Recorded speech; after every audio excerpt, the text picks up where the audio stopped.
Hello YouTube, it is Wednesday, January 12th, 2022, 5:38 p.m. And look, that shopping cart made a friend. I like the black and orange together. That's a good look, actually. Yeah, that's cool. Anyway, just got off the bus, the Route 44 North, heading over to the 170 West. This does seem to be the quickest ride for me to get to the finish line. Of course, after last night, I don't think I will ever again plan to take the last possible bus home from finish line, because, yeah, I mean, all's well that ends well, I suppose, and it did end well, but I could have just as easily been stuck. Stranded, and I've been stranded on the northwest part of Phoenix before, and it sucks. That intersection, 19th Avenue and Bell, has more homeless issues than my neighborhood. I think it seems like it. It's lot of sketchy people around the bus stops, so hard to say what I would have done had I been fully stranded there, which, you know, thankfully I wasn't.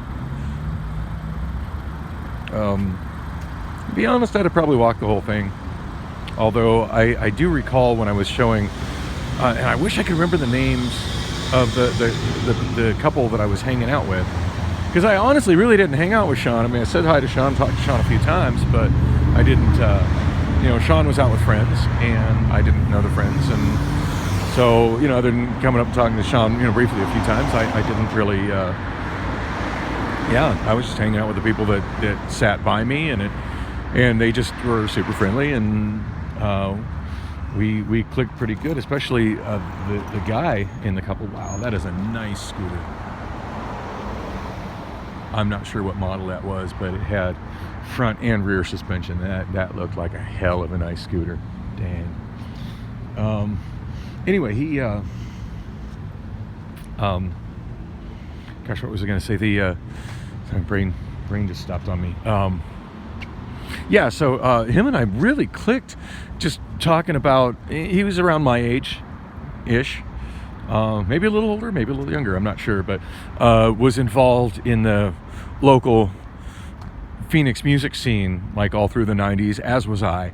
And we know, and for all I know, I may have met this guy back in the day, but we knew a lot of the same people and went to a lot of the same clubs and hung out with a lot of the same bands, and just great time just hanging and talking with him and just reminiscing about the old days in the 1990s Phoenix music scene.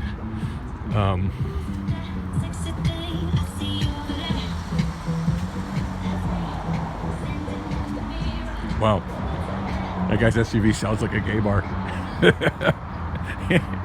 Anyway, moving on. Oh, look, we have another anti-theft device on the ground. Oh,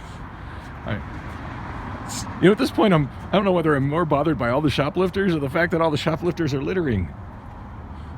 Come on, guys, when you steal stuff, throw the anti-theft devices away. Just throw them away. That's all I'm asking at this point. Oh. And we have more garbage behind the wall. Not sure what that's about. And another gathering of shopping carts. Anyway, yeah. So I was hanging out with them, and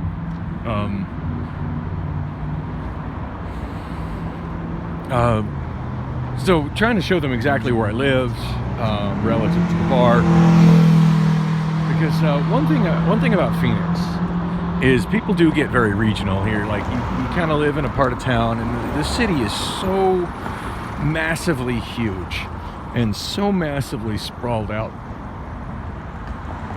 I'm kind of an oddity in that not only do I not have a car, but I go all over the damn place. And I've got, you know, friends and connections and hangouts all over the damn place. The average person in Phoenix, I feel, generally kind of stays in their corner of the world. And granted, to some extent, I tend to do that as well. I mean, there have been times where my world didn't really extend east of Hayden Road, didn't really extend south of University Drive, didn't really extend north of Indian School Road, and didn't really extend west of, probably 16th Street. Nah, I'm gonna say 7th Street. But yeah, there were times I pretty much just existed completely in that box for months on end. And in fact, during the lockdown of 2020, when businesses were shut down for being unessential because there's a pandemic.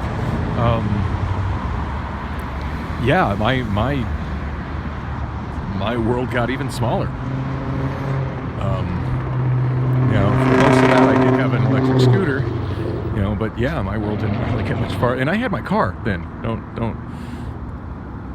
Make no mistake about that. But I just, with everything that I would normally go to closed, I really had little reason to go any farther than I could get with my scooter. So, but anyway, yeah. So I've noticed most people in the valley, like, they kind of have their area, and of course they're super familiar with their local area. That's that's where they shop, that's where they eat, that's where they work. They might maybe work at another location that's a distance from them, but they don't hang out over there. Like, that's their work commute. They go there, they work, they come home, do all their shopping and socializing and stuff in their immediate area. And the average, and as a consequence of that, the average person is generally pretty unfamiliar with parts of town that are outside their area. Like, most people that live in my neighborhood,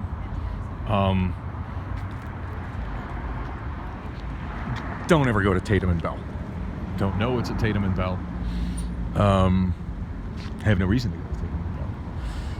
To be honest, I have little reason to go to Tatum and Bell, other than this is where I'm making my bus transfer on the way to the finish line to go get my stuff. Yes, I left my stuff there last night.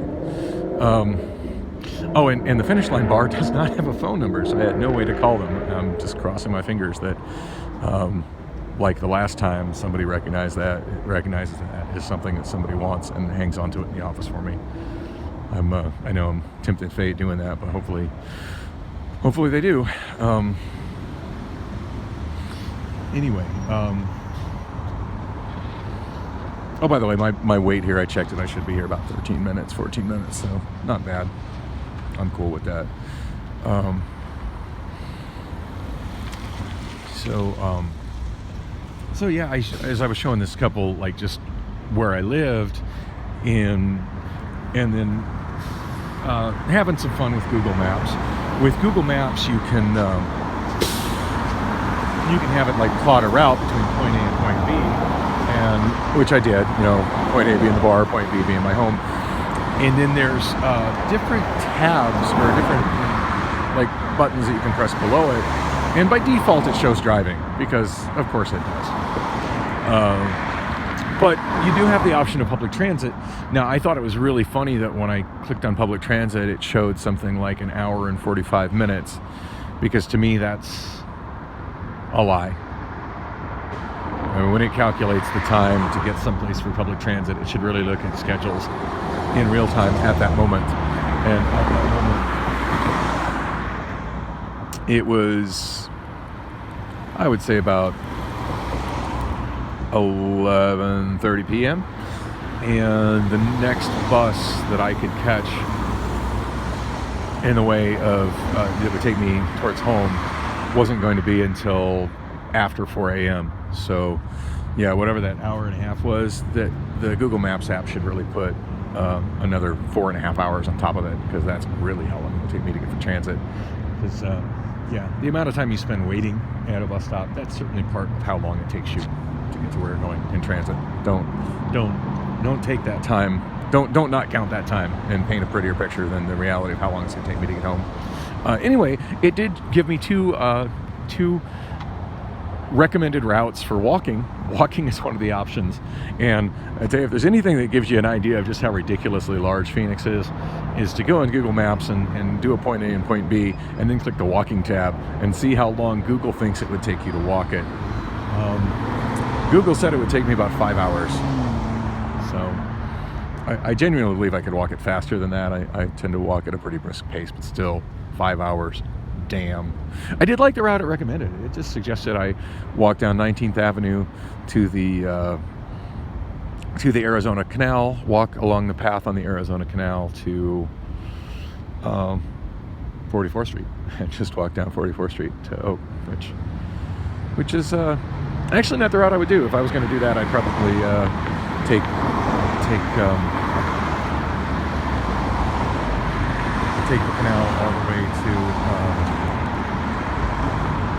canal all the way to 48th Street and walk down the path on 48th Street, which is nice.